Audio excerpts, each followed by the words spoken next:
I'm Logan Crawford, and right now on Spotlight, I am talking to a woman who is the author of a powerful book entitled Called to Help the Poor and Needy. Her name is Patricia Said Adams, and she joins us live right now. Patricia, thank you so much for joining us here today on Spotlight.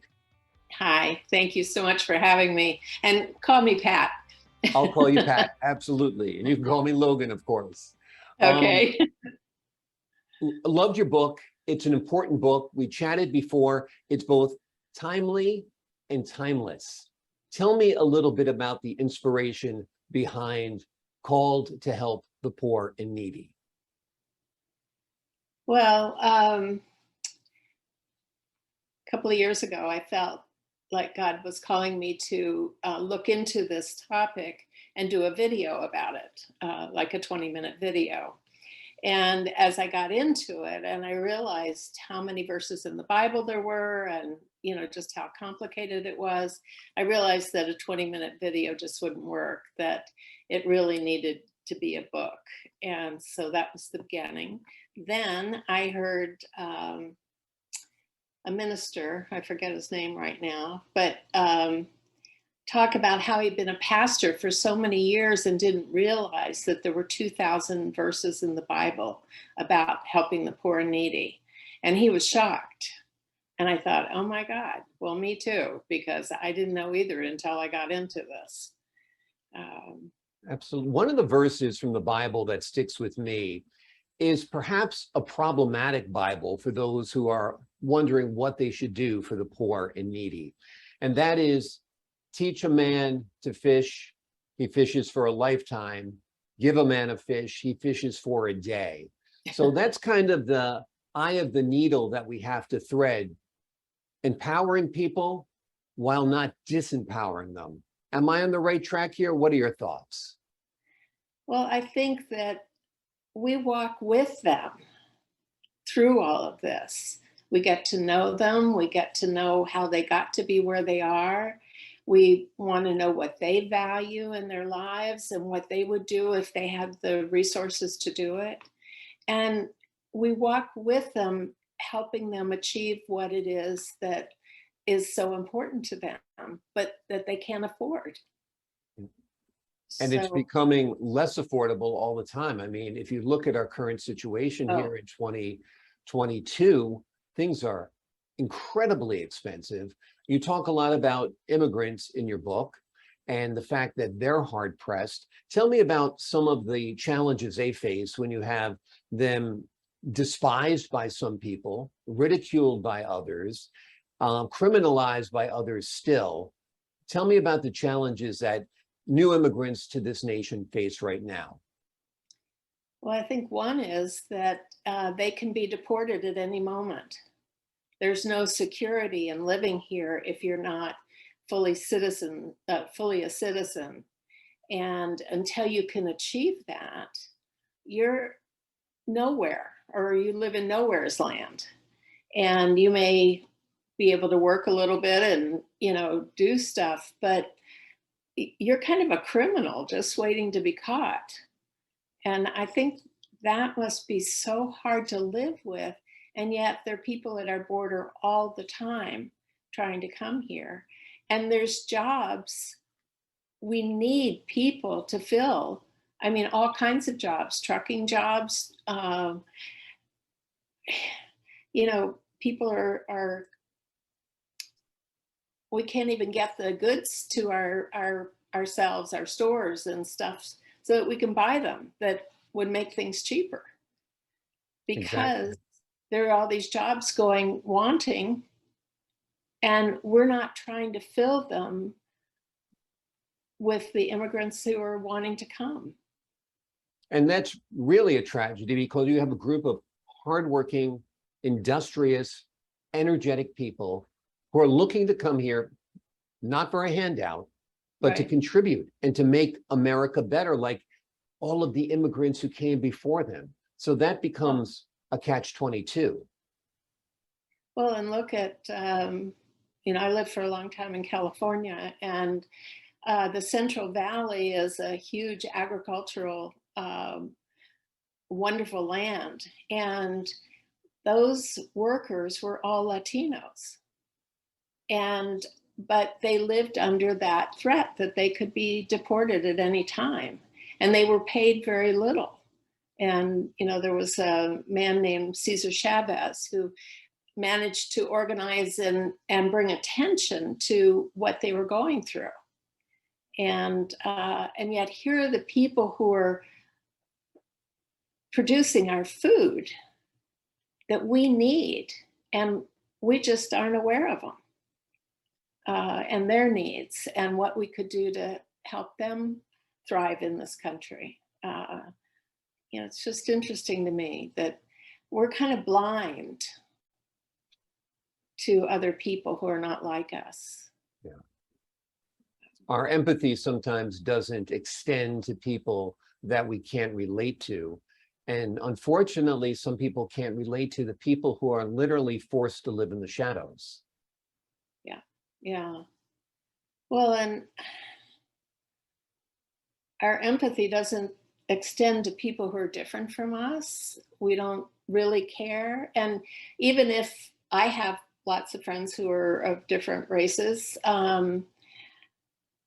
if I'm not working for this country to embrace people of all different backgrounds and possibilities in their lives and the poverty and all of that, then what am I really doing? I'm just living with the way things are and it's fine for me. But what about the other people? And that's an important aspect. By doing for others, by empowering the poor and needy, you, in a circumvented sort of way, you're helping yourself, because you're making yourself better, you're making your life fuller, and you're contributing to this mission that we're all on, or this journey that we're all on, is to leave this world a better place. Yeah, yeah, so true. Yeah. It seems like you did a lot of work looking at the New and Old Testament when it came to writing this book. Tell me a little bit about the time spent with the Bible, reviewing the verses, what kind of journey that was for you, and how that helped you with your faith and with your mission. Well, I think what was most interesting of all was that it wasn't just about feeding the hungry, but treating people well. Like slavery in biblical times was mostly debt slavery. And so a person would commit to work for the person they owed money to for a certain amount of years. And then he was supposed to be freed. And the owner of that property was then to provide him with enough to get started again, to treat him well. And not just when he was working for him, but also afterwards. And I thought that was very interesting, because it took it beyond just, oh, well, here's some food, or clothing or whatever you need, but to treat him like one of us. And I thought that was really beautiful. It's about justice, not just giving food and clothing and stuff to people who need it, but it's about treating them in the justice system really well. And I think that's where our country also falls down. Like 40% of our prisoners are Black people, but they're only like 12% of our population. So are they such bad criminals that that's their nature, or are we not giving them justice too? It seems to me like our criminal justice system needs to be reinvented, because we don't have equal justice under the law. If some people have the opportunity to hire armies of lawyers and defend themselves, and other people get the lowest rung attorney you could ever imagine, who's doing it on a shoestring budget, perhaps out of the goodness of their heart, or perhaps they're a failed lawyer. And that's the person and the people that we see incarcerated to these proportions that you talk about. And that's inherently unfair. Do you agree? Or yeah, or we look at drug selling and stuff in Black neighborhoods is horrible. And then we'll say about a white guy who's doing it, a young white guy, oh, you know, he'll be okay. He's partying. Yeah. And you think, what? Exactly. And it's true with white collar crime too. We don't really investigate a lot of white collar crimes. Right. We're into criminal acts, drugs particularly, you know, stuff that's not normal in our society. Right. And then the white collar criminal gets away with a lot. That kind of points back to that disparity in the criminal justice system. The cops in Greenwich, Connecticut aren't going to kick in the door of a 17-year-old male who they suspect is on drugs because they know there will be a price to pay, that his father has access to a lawyer, that his mother might have political influence in the town. Whereas you have somebody who's living in the Bed-Stuy section of Brooklyn, does get their door kicked in, is found with drugs, is arrested, and then their life is turned upside down from that point on. You're forever a convicted felon, perhaps. Well, and there's the 3 strikes and you're outlaw, which means that you can be arrested for drug possession 3 times and be sent to prison for life. Is that fair? Is that justice? I mean, when somebody else is murdering people and, you know, maybe gets prison for life too, that doesn't seem to be equal to me. What I find interesting is that people admit that the justice system is extremely flawed. Look at the debate over the Supreme Court. Oh. If justice is justice, if the law is the law, what difference does it make who's appointed to the Supreme Court of the United States? Well, obviously it makes all the difference in the world, which is why you see some of the decisions being handed down right now in some cases. And whether you fall on the left or whether you fall on the right, you have to realize that unfortunately we're at the mercy of a select few people, and they're the ones who are in many ways, you know, structuring our existence. Yeah. Well, you know, just to talk about the abortion issue that's come up in the Supreme Court, you know, in overturning Roe versus Wade, the people who need abortions often are the poor and needy, and they can't cope with what's happening in their lives. So the abortion seems like, oh, well, I'll just get rid of this child and then I can go on working and doing what I need to do to just survive. But where's the feeling for what they're going through? Where's the forgiveness for even wanting that solution? Where's the help that might enable them to keep the child and yet go on with their lives still? It's like we judge those people and then, well, we're not going to help them. I mean, they're doing what's wrong. Right. Yeah, I don't think anybody has an abortion lightly. I don't think it's a situation that anybody wants to be in. I don't think it's a decision anybody wants to make. And I think the point you're making is, if we're not supporting this person in their life with all of the hardships that we're going through, who are we to say what they can do to this life they could bring into the world or not bring into this world? Well, and it's like they're the problem. You know, we don't do anything wrong, but they do all kinds of things wrong. And I haven't yet met any perfect people. So other than me. Oh, okay, Logan. Now I've broken your streak.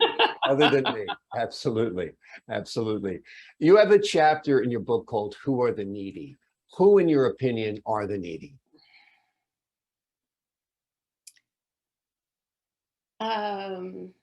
Well, the homeless, for one. People who aren't paid well for their jobs. Like one statistic that's really just astounded me is that CEOs' salaries have gone up since the 70s 1,000%. The average worker's pay has gone up 11.5%.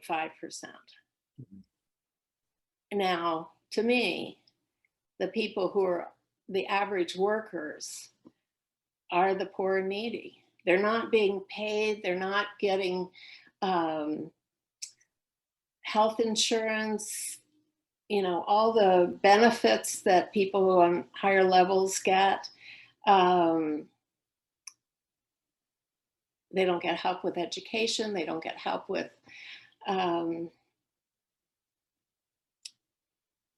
just anything. I find as workplaces become more corporate, they become less human.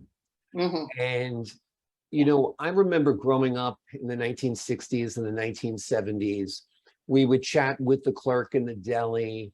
We would talk to the woman selling shoes at Buster Brown. Now, everybody has a very compartmentalized role. They're, working behind the counter of a Chick-fil-A, and all they do is enter the order. They're not entering the order, gathering your food, or preparing your food in some cases, like you would in an old-fashioned deli. And this idea of turning people into just cogs in the wheel that are replaced in many cases by serve yourself, here's an iPad and tap on it. And even the clerks in the grocery store, everything has become less personalized and less human. Do you understand what I'm getting at, and do you agree? Yeah, I've lived a long time. I was born in 1941. So I would say the biggest change in our country is the loss of community, the loss of the sense that, just because you don't earn as much as I do, that you're not valuable, that, well, I don't care to talk to this person who's helping me. I mean, they're just doing their job. I mean, it's more, since the 80s, to me, the materialism has taken over, and it's meant that I'm more interested in what I can buy and how much I can get. And I'm not interested in other people. I'm interested in my group, my family, my friends, but the rest of them, just aren't important. Yeah.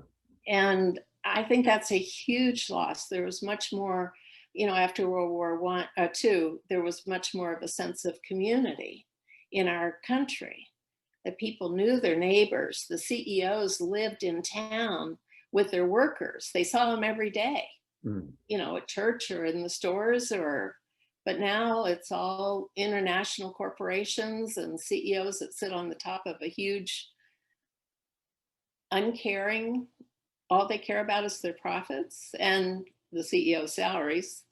And, we've lost so much of that sense of neighborhood, the sense that, in this state, we do things this way, and that we're together in any way. And I think that's the saddest thing about our country today. Especially, like you said, once these CEOs become like titans or monarchs, there is really this disconnect from the worker. They can't relate at all anymore. When you have, the CEO of Amazon or the CEO of Tesla, who are literally the richest people in the world, who are building, spaceship monuments to themselves, rather than using those resources, like you said, to help the poor and needy. What are your thoughts on this entrepreneurial space race we have going on right now, where you have all, Richard Branson, Elon Musk, Jeff Bezos building rocket ships for themselves to go up into outer space, which is fine on one hand, but like you said, we have people who are truly needy in this country. We have people who are hungry, we have people who are unhoused, we have people who are uneducated. And if you talk about giving any one of those things, an education, housing, money, to people who haven't, quote unquote, worked for it, well, then you are absolutely demolished by one side of the political spectrum and labeled as a communist, a socialist, somebody who's going to destroy our country. What do you think about those types of changes in our political climate right now, where the conversation we're having right now would fall on deaf ears to about half the country. They wouldn't listen because they would say, you know what, he's a communist, she's a communist, and that's it. Well, we've been sold a bill of goods about socialism and communism. You know, McDonald's workers in Denmark make $22 an hour. They have 5 weeks of vacation every year and a number of benefits that our McDonald's workers make, maybe 10, and with almost no benefits and probably not a full-time job that would support them. You know, see, I think the CEOs have taken the money that should have gone to the workers and put it on in their own pockets. And so big deal, they can fly to the moon. Wonderful, but so what? I mean, really, that Jeff Bezos has the biggest yacht ever built and can't get into some ports because of it. Yeah. I mean, I don't feel sorry for the guy. Exactly. But you know, it's that me culture. It's all about me and what I can get done and what I can take from my workplace. And you know, who cares about the other people? It's not about them. It's about me, because I'm the most important person around here. Exactly, exactly. And this whole digital age with Facebook and Instagram and TikTok, where people are constantly photographing themselves, has exacerbated the issue for sure. Let's talk a little bit about homelessness. I think it's interesting that in cities like New York City, 40% of the office space is unoccupied and probably will go unoccupied for the foreseeable future, if not forever. I don't hear any proposals from the right or the left to retrofit these skyscrapers in New York City and turn them into housing for people. I mean, it only makes sense that the commercial real estate market, it has a glut right now. Let's retrofit these offices and house some people who are living on the street. Well, I've read about Houston, which is our 4th largest city, Houston, Texas. And they have housed 25,000 homeless people in the last 10 years through a consortium of corporate and state or city and charitable resources. They've gotten together and made it a plan not to shelter the homeless, but to actually move them into apartments of their own. And they don't care about whether the person is an addict or not. They figure once he gets settled or she gets settled into a permanent place, then they can deal with those issues. And they've reduced homelessness by 63% over the last 10 years, which is huge. Right. And, but I think it takes the corporate interests who maybe own those rooms to open up to helping. It takes, you know, a consortium of people to care about it, to bring the issue to the public, to bring the issue to the corporations and the charities, and to work together, which is not easy. No. But it can be done. And you know, we have far too many homeless in this country. I think it's like 300,000 plus homeless. I write a weekly blog and on Facebook, and I had a reader for a long time who had been homeless, and he was a vet. And he talked about living in his car and using public restrooms to clean up so he could go to work every day. And he said it was so interesting because he almost never had anybody come up to him and want to talk to him. People just weren't interested in him. And it took a very unusual person to even approach him. And he was just very grateful for it. But what happens is they don't feel valued at all. They have no worth in our society. They're a drain on our society, rather than just being human beings who are caught in some sort of cycle of problems that they can't solve by themselves. Or, we could forgive them for the choices they've made. We can forgive ourselves for the bad choices we've made too. Mm. But when people end up without enough money to have housing or to feed themselves, or, just to do normal things. And like you said, today, inflation is food and gasoline. I was in California recently, and one of the tanks of gas I bought cost me $100. And I was just like, I know. I mean, who can afford that, really? I mean, lots of people work all day to make $100. Yeah. Even right now, if you're making $10 or $15 an hour, you're probably not even bringing home $100 a day. And if it's costing that to fill up your car, it's insane. Well, and how do you get around this country without a car? You can't. They don't even build sidewalks anymore. No. If you don't have a car, you absolutely don't have a place in society. It's very, very difficult. In your book, you talk about, and I think you were kind of hinting at this before, is when you talked about people not seeing those people in need, and it's, do we see Jesus in each other? Tell me a little bit about why you write about this ability to see Jesus in other people. Well, towards the end of Matthew, and I forget which chapter it's in, 26 or something, maybe 28, Jesus talks about the sheep and the goats. And the sheep are people who help other people, and the goats are ones who just ignore them. And he says to both groups, he says, if you help this person, you are helping me. And if you don't help that person, you're not helping me. So he is so identified with each of us, so much a part of who we are. You could even talk about it as the indwelling spirit of God is in each of us, whether we know it or not. But to Jesus, it's, you're not serving him if you're not helping other people. And that puts a whole different light on it, because I think what he's asking us to do is to see him, see the divine in every single person there is.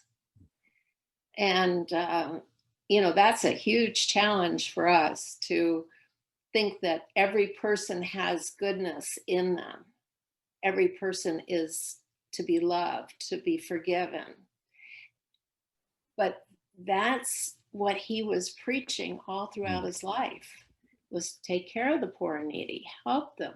That's what he did. He helped the unfortunate, the people who were tossed out of society and couldn't participate. The He took care of the lepers. He took care of the lepers. The lepers, right. Yeah. All the people that, we just kind of ignore if we go on about our lives as if they don't matter. Exactly. But that was what he taught us to do by what he did. And then he taught us by saying, that's me you're ignoring.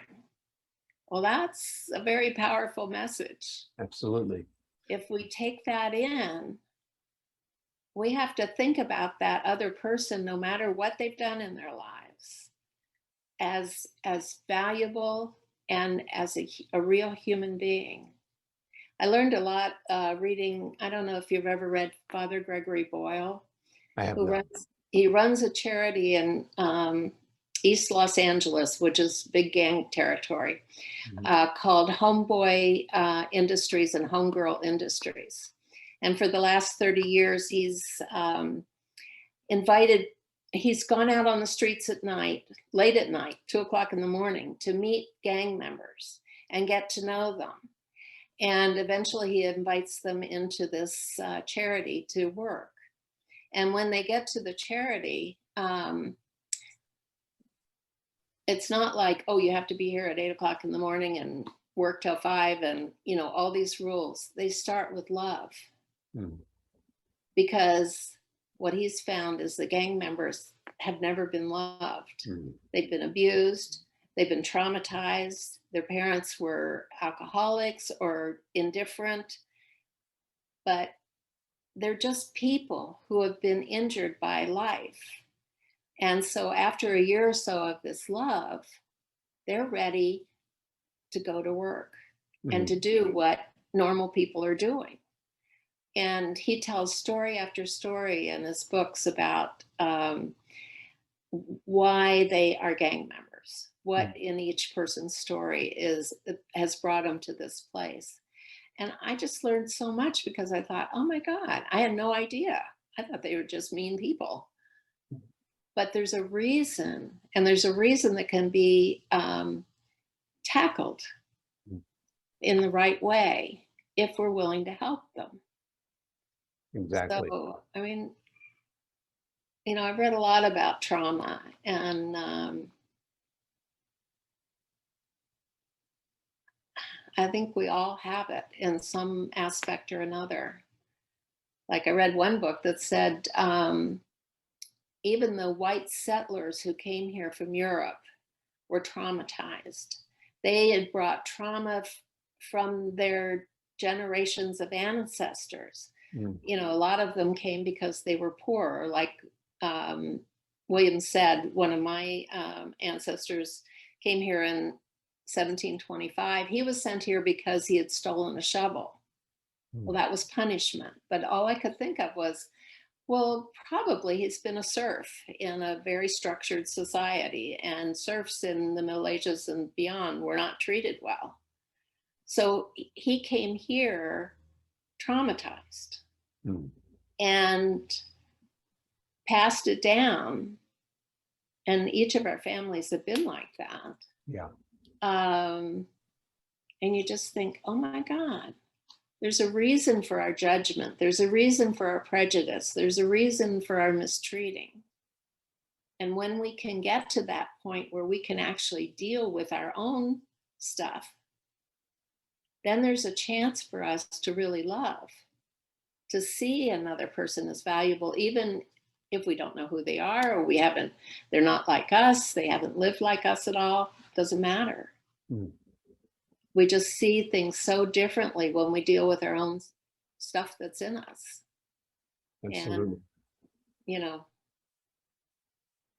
it's powerful. It And is. it affects who we are. And we don't have to live that way. Right. So, it's as you speak, it reminds me of the saying from the Bible that what you do to the least of my brothers, that you do unto me. right. And I remember this stuff as you speak, because I went to Catholic school growing up, and we were learned about the New Testament and the Bible every day. We went to church the first Friday of every month. We went to church every Sunday and listened to the priest. And we have become so secularized in this country that my frame of reference is the New Testament. And I think about what Jesus would say and what Jesus would do. But so many people don't anymore. I think including my own grown children. They didn't go to Catholic schools. I brought them to church occasionally. They don't have that same Christian mindset. And there are great people, of course, in every religion, and every religion has something to contribute. But certainly, whether you view Jesus Christ as the Son of God or as a prophet, like the Muslims do, there is such value in knowing the word of Christ. Yeah, sometimes you have to get over what you've been taught too. Like, I grew up in a hellfire and damnation church, and by the time I was like 20, God was a raven sitting on my shoulder, ready to zap me for anything I did wrong. And a good part of my life has been in healing that very, 12 years of teaching. And because I don't believe that God is that way. I believe that God's a God of love, forgiveness, justice, mercy. But he's not there just waiting to zap us for Right. everything we do. I don't believe that. Yeah, I wasn't raised thinking we had a God who would smite us either. The God that I was raised to believe in and to follow was a benevolent God who was there to guide you and to help you.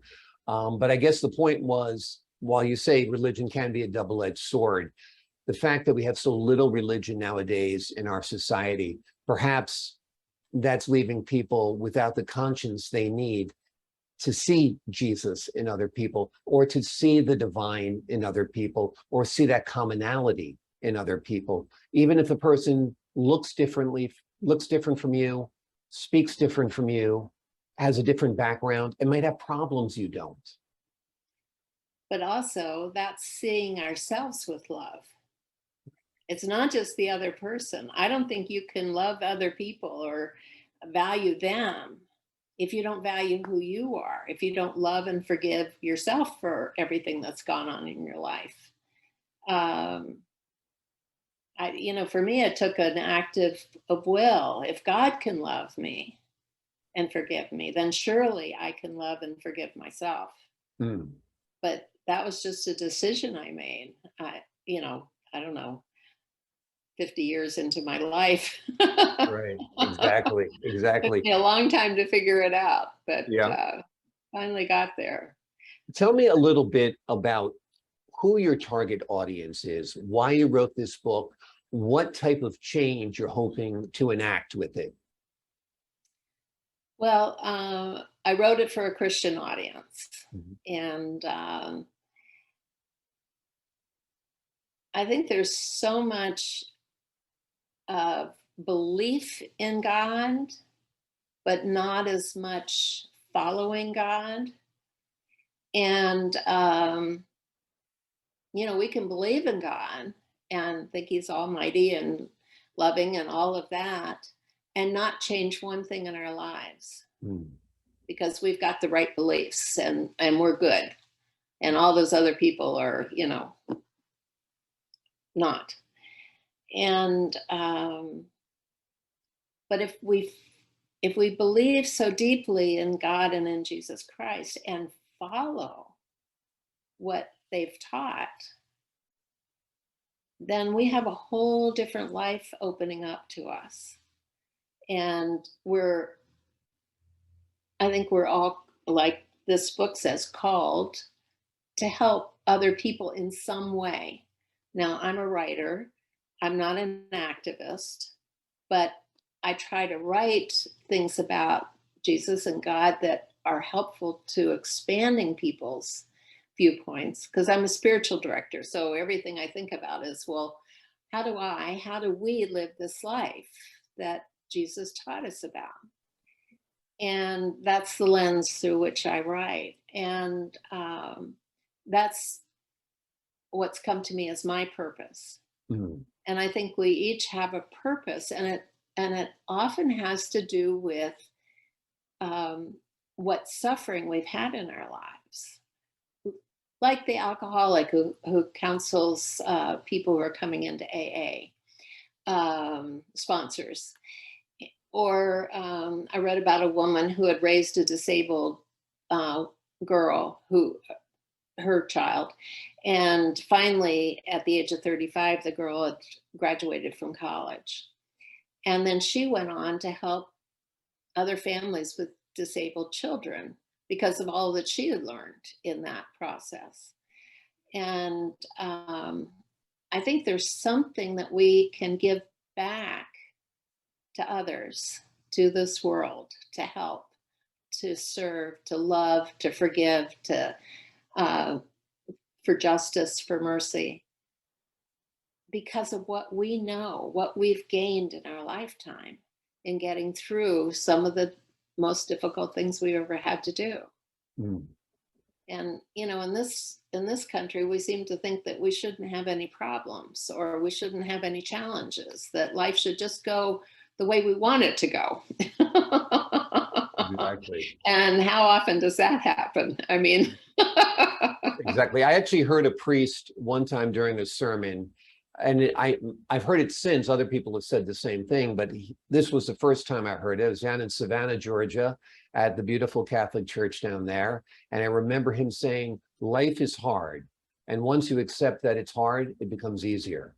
And I found that very, very true. I mean, because life is hard. And if you do accept that there are challenges that we all face, that we're all needy, as you put it in your book, for one thing or another, whether it's love or community or spirituality or connection. I mean, particularly during this time of the pandemic, where we've been so isolated, who doesn't have a need in their heart and a need in their soul? None of us, I don't think. I don't know. It's for me, the challenges in my life have become the lessons I'm to learn. And I think of this life as a school that will teach us how to love if we're willing to accept what happens to us and to work with it and figure out, well, what was that supposed to teach me? What was I supposed to learn from? Well, my husband died when I was 59 and he was 60. And, you know, that was the most traumatic thing I've ever been through. And yet I felt so supported through the whole thing, so loved and cared for by God, that it wasn't like I raced through it or it was easy, but it just worked. And I never got mad at God for taking him at that time. And I grieved once he died. I mean, I grieved a lot for a couple of years, but it was just, this happens. This is happening to me now. And now what am I going to do? And always before that, I had to know why something was happening before I could ever give consent to it. So I was like, why? And I finally realized that the why didn't matter. It was already in my life and I better just get on with it and see, you know, what I needed to do. So I've gotten beyond that. Life has to be good and, you know, do what I come to me as I want it to come. And, a prayer that has always brought me peace has been, God, grant me the serenity to accept the things I cannot change the things I cannot accept, and the wisdom to know the difference. And that, of course, is the hard part, knowing the difference between that you can change and that you can't change. Yeah. It's it's a big challenge. It is a big challenge. One of the challenges we have for all of us as Americans living in this country is we do have the power to better other people's lives. If you have some money, you can give money. If you have energy, you can work. If you have neither of those two, you can give a smile, you can say hello, you can give some kindness. There's all sorts of ways that we can help the poor and needy. I've been talking to Patricia Said Adams, author of a powerful book called Called to Help the Poor and Needy. It's available on Amazon. You can download it on Kindle. You can get a physical copy and read it the old-fashioned way, which is what I suggest. And we've had a delightful conversation, a wide-ranging conversation about humanity and helping others. Pat, thank you so much for joining us here today on Spotlight. Oh, Logan, thank you for having me. I really appreciate the discussion. It was very interesting. My pleasure. I enjoyed it as well. I've learned a lot. I think our viewers have some fuel for thought, and those are all good things. To our viewers at home, I'd like to thank you for your time this time. Until next time on Spotlight.